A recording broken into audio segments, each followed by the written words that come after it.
Days ഒരു event ആയിരുന്നു. അന്ന് നമ്മുടെ പല രാജ്യത്തു നിന്ന് 16 രാജ്യത്തു നിന്നുള്ള പ്രൊഫസേഴ്സ് വന്നു, ഇൻക്ലൂഡിങ് ഹാർവാർഡിൽ നിന്ന് വന്നു. അപ്പോൾ അന്ന് അവിടെ ഒരു ചർച്ച നടത്തിയപ്പോൾ അവർ പറഞ്ഞൊരു കാര്യമാണ്, നേരത്തെ എറണാകുളത്തുള്ള ഒരു കുട്ടി അതേപോലെ തൃശ്ശൂരുള്ളൊരു കുട്ടിയും തമ്മിൽ ഡിഫറെൻ്റ് ആയിരുന്നു. ലാംഗ്വേജ് ഡിഫറെൻ്റ് ആയിരുന്നു, ഫുഡ് സ്റ്റൈൽ ഡിഫറെൻ്റ് ആയിരുന്നു. ഇനി അതൊരു വേറൊരു സ്റ്റേറ്റ് ആണെങ്കിൽ, ഇപ്പോൾ ബാംഗ്ലൂരുള്ളൊരു കുട്ടിയും കേരളത്തിലുള്ളൊരു കുട്ടിയും എൻ്റർലി ഡിഫറെൻ്റ് ആയിരുന്നു. അത് പോകുമ്പോൾ നോർത്ത് സൈഡിലോട്ട് പോയാൽ ബോംബെയിലുള്ളൊരു കുട്ടിയും ഡിഫറെൻ്റ് ആയിരുന്നു.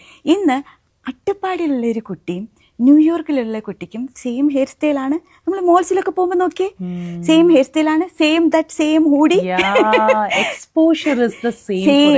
Same language, accent, food style എല്ലാം സെയിം ആണ്. പക്ഷെ ഇതൊരു അലാമിങ് സിറ്റുവേഷനാണ്. കാരണം നമുക്കെല്ലാം ഒരു പെർസോണയുണ്ടല്ലോ, പേഴ്സണാലിറ്റി ഉണ്ടല്ലോ. അത് ആ പേഴ്സോണിന് കുട്ടികൾ ഒരു മാസ്ക് ഇടുവാണ്. ആരോ എന്തോ ചെയ്യുന്നു, അതങ്ങ് ഫോളോ ചെയ്യുന്നു. അവരിത് ചെയ്യുന്നു, ഞാനത് ചെയ്യുന്നു. മെജോറിറ്റി ഈ ആളെ സപ്പോർട്ട് ചെയ്യുന്നു, ഞാനും സപ്പോർട്ട് ചെയ്യുന്നു. മെജോറിറ്റി ഓഫ് ദ ആളുകൾ ഈ പാട്ട് പാടുന്നു, ഞാൻ ആ പാട്ട് പഠിച്ചേ പറ്റൂ, അല്ലെങ്കിൽ എനിക്കിവിടെ നിൽക്കാൻ പറ്റും എന്നുവെച്ചാൽ എല്ലാവരും ചെയ്യുന്നത് ഞാനും ഫോളോ ചെയ്യുന്നു. ഇപ്പം നമ്മൾക്ക് എല്ലാവർക്കും നമ്മുടേതായിട്ടുള്ള ഒരു ഐഡന്റിറ്റി ക്രിയേറ്റ് ചെയ്തുകൊണ്ടായിരിക്കാം നമ്മൾ തമ്മിലൊരു കോൺവെർസേഷൻ ഒട്ടും പ്രിപ്പയർഡ് അല്ല, നാച്ചുറൽ ഫ്ലോ ആയിട്ട് സംസാരിക്കുന്നത്.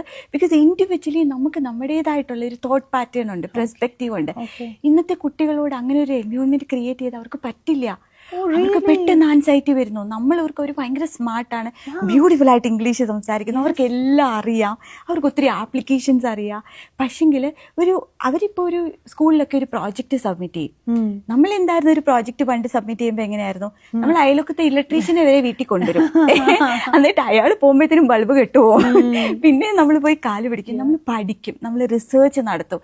ഒരു മാസത്തേക്ക് പ്രിപ്പറേഷൻ ആയിരിക്കും, അതിനുവേണ്ടി കഷ്ടപ്പെടും. ഇന്നത്തെ കുട്ടികൾ യൂട്യൂബ് തുറക്കും, ആരുടെയോ ക്രിയേറ്റിവിറ്റി എടുക്കും, അതിനകത്തെ സാധനങ്ങളുടെ ലിസ്റ്റ് എടുക്കും, ആമസോണിൽ ഓർഡർ ചെയ്യും, സാധനം ക്രിയേറ്റ് ചെയ്യും, സ്കൂളിൽ കൊണ്ട് പ്രസന്റ് ചെയ്യും.